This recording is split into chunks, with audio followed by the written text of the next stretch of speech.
The ballroom glittered like a dream. Crystal chandeliers spilled light over polished floors, and a live orchestra filled the air with melodies so sweet they almost felt unreal. Guests in elegant gowns and tuxedos floated past, sipping champagne, laughing in well-rehearsed social harmony. But for me, every laugh, every toast, every radiant smile felt like a dagger twisting in my chest. All my life I had been invisible. Not by choice, by circumstance. While my sister, Vivian, soaked up attention wherever she went, I had learned early to step aside, to support, to organize, to make the magic happen behind the scenes.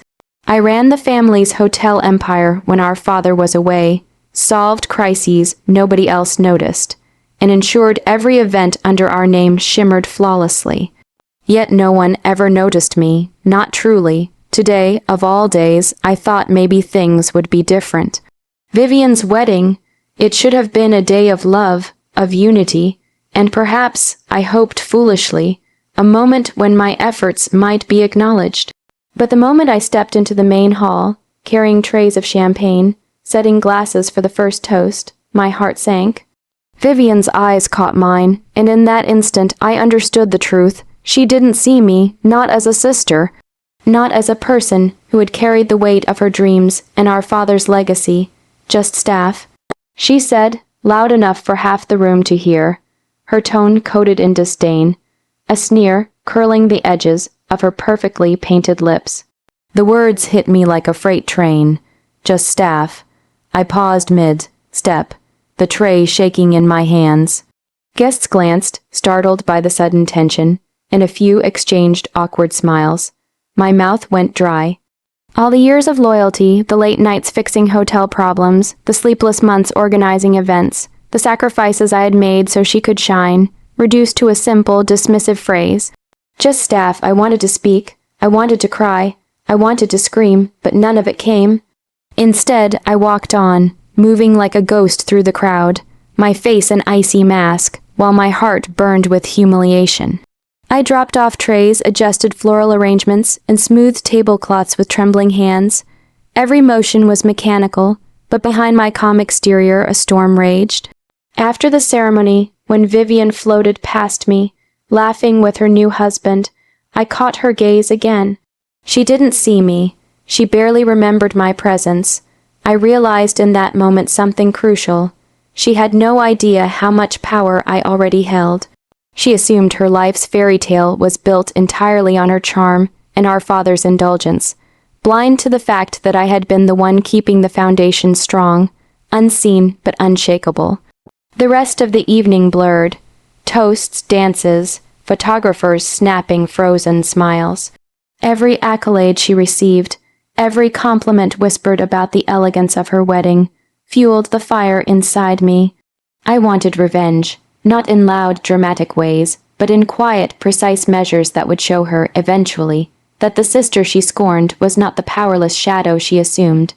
I retreated to the edge of the ballroom, to the service corridor behind the scenes. Alone, I let the tears fall first quietly, then with a bitterness that clawed at my chest. My hands, still trembling from the insult, clenched into fists. She thinks I'm just staff. She thinks I am beneath her. Let's see how long she laughs when she learns the truth. A slow, calculated resolve settled over me like a cloak. The betrayal stung, but it also awakened something in me, a clarity I had never allowed myself before. Vivian had claimed the spotlight, the applause, the attention, but she had underestimated me, and underestimating me would be her greatest mistake. The hotel was quiet now, a stark contrast to the chaos of the wedding earlier. The grand chandeliers that had shone so brightly during the celebration now cast long, solemn shadows across the empty lobby. I walked slowly through the halls, my heels clicking softly against the marble floor, and for the first time in years, I felt the weight of my own presence, not invisible, not dismissed. Alone in the office I had practically lived in for the past decade, I let myself breathe. The anger that had boiled so hot in the ballroom had cooled into something sharper, more precise. It wasn't enough to confront Vivian with words. That would be fleeting, meaningless. She needed to understand, truly understand, that the sister she had humiliated was far more than just staff. I sank into the leather chair behind the desk, letting my fingers trace the polished surface. All these years, I had run the hotel silently, skillfully, and without recognition. Every financial report I corrected, every staff dispute I resolved, every crisis I smoothed over, it had all gone unnoticed. But unnoticed did not mean powerless. I thought of the legal documents tucked in the safe, the contracts I had carefully managed, the shares that were technically mine, but always left dormant at my discretion. Vivian had no idea. She assumed the empire our father had built was hers to control entirely, but I had quietly safeguarded it, learning the business while she perfected her social smile. A slow, cunning smile spread across my face. The plan did not need to be immediate. It needed to be meticulous. I would not act in a burst of emotion. No, my revenge would be elegant, like the precise movement of clock hands, silent, inevitable, and unstoppable. First, I would regain control of the narrative. Guests, staff, everyone who had witnessed my humiliation would see subtle signs that I was no mere employee. Small reminders, authoritative decisions, well-timed corrections, glimpses of the power that had always been mine. Vivian thrived on attention, but attention without substance would crumble. Next, I would secure the financial and legal leverage I already possessed. The hotel was mine as much as it was hers, if not more so. There were bank accounts, contracts, and agreements that could shift everything in a single, calculated move. I had spent years learning every loophole, every clause, every fine print my sister never bothered to understand. It was my secret advantage, one she had unknowingly given me. But the most important part of the plan would be patience. I would let her arrogance do the work for me. Vivian believed she was untouchable. She believed she could live her life without ever acknowledging me. That hubris would be her downfall. I would wait, watch, and act only when the timing was perfect.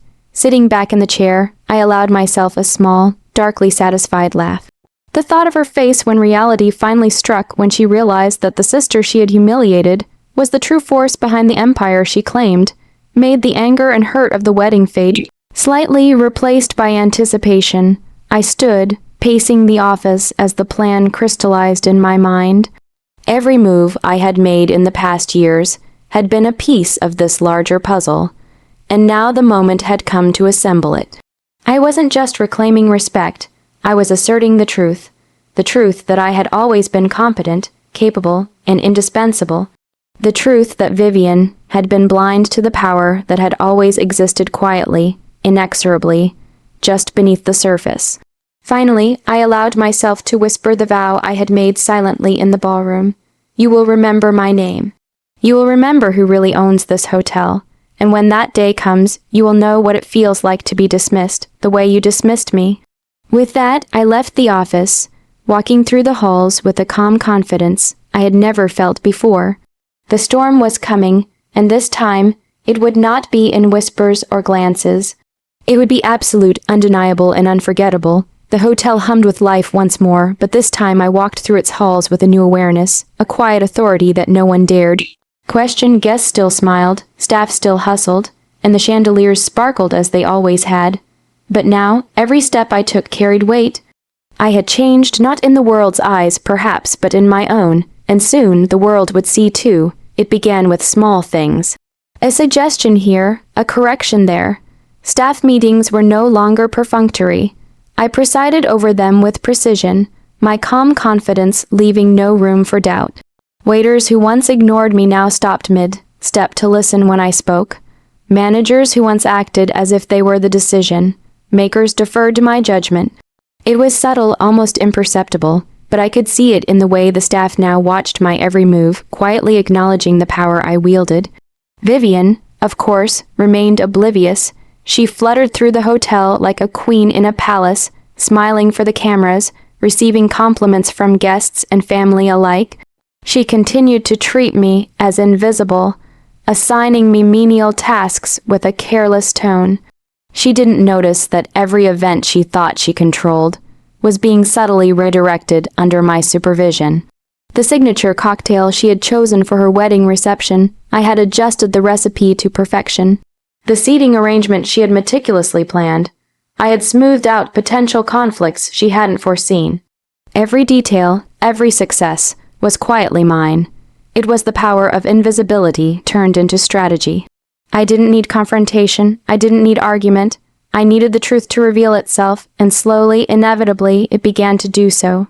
The first real sign came during a major corporate event, just weeks after the wedding. A high-profile client had reserved the penthouse suite, expecting the usual flawless service. Vivian had planned to greet them personally, basking in the attention she thought was hers. I, however, had anticipated a potential disaster. A critical vendor had delayed delivery of the catering equipment, and the florists had mixed up the arrangements. I stepped in seamlessly. With a calm voice and precise instructions, I coordinated the staff, rerouted deliveries, and corrected every mistake without ever drawing attention to the looming chaos. By the time Vivian arrived to supervise, everything was perfect. The clients were impressed, praising the hotel's excellence, unaware of the near disaster they had escaped. In life, drifting into it, radiant in her ignorance, took all the credit, though I knew the truth. It was intoxicating, this quiet control. Every success reinforced my confidence, and every oblivious smile from Vivian fueled my resolve. I began leaving subtle clues, contracts signed under my authority, memos bearing my signature, directives executed without her knowledge. Staff began to murmur, noticing the shift in authority, though they feared to speak it aloud. And I smiled, knowing that the revelation would not be immediate, but when it came, it would be unforgettable. The most satisfying part of all was watching her unknowingly crumble beneath her own arrogance. A misplaced invoice here, a client subtly informed of the true manager. There, each action was a brushstroke in the portrait of my revenge. I didn't need to shout. I didn't need drama. Just as she had underestimated me, so too would she underestimate the quiet power I had been building all along. By the time the final week arrived, the week I had chosen for the revelation, Vivian was still blissfully unaware. She floated through the hotel, giving interviews, signing photos, laughing at her own cleverness. Meanwhile, I had everything in place: legal documents, financial leverage, and undeniable proof that I had always been the one holding the empire together. And in that moment, I understood the truth of my own power. Revenge, I realized, was sweetest not when it was shouted from the rooftops, but when it was silent, methodical, and utterly unavoidable. The storm was ready, the stage was set, and soon Vivian would finally learn exactly who really owned the hotel, and who really owned her respect. The day had arrived. The hotel lobby, usually bustling with guests and staff, seemed charged with an almost electric anticipation. I moved through it with the same calm precision I had cultivated over the past weeks, but today, there was a different kind of satisfaction in my stride. Today, Vivian would see me not as just staff, not as a shadow, but as the force she had never realized I was. She entered the lobby like a queen, radiant in her designer gown, her smile practiced and dazzling. Guests whispered her name, snapping photos, while I quietly observed every gesture, every glance, every subtle display of arrogance. She didn't see me, of course. She never did. Until today. I called a brief meeting with the staff, my voice calm but commanding. Every eye turned toward me. I instructed the team with the authority that had always been mine, overseeing operations with a precision that left no room for error. They moved smoothly, confidently, following my direction without hesitation. Vivian, overhearing snippets of instructions, frowned, confusion flickering across her face. She approached me, attempting to assert control. "What are you doing?" she asked, her voice sharp but tinged with uncertainty. I looked up at her slowly, letting the silence stretch between us, savoring the tension. "I'm running the hotel," I said simply, my tone quiet but unyielding. "As I always have." Her lips parted in disbelief. "What do you mean?" I manage this hotel." I stood, walking past her with measured steps, and gestured toward the grand conference room. "Come with me, there's something you need to see." Inside, I laid out the documents I had been quietly preparing for weeks.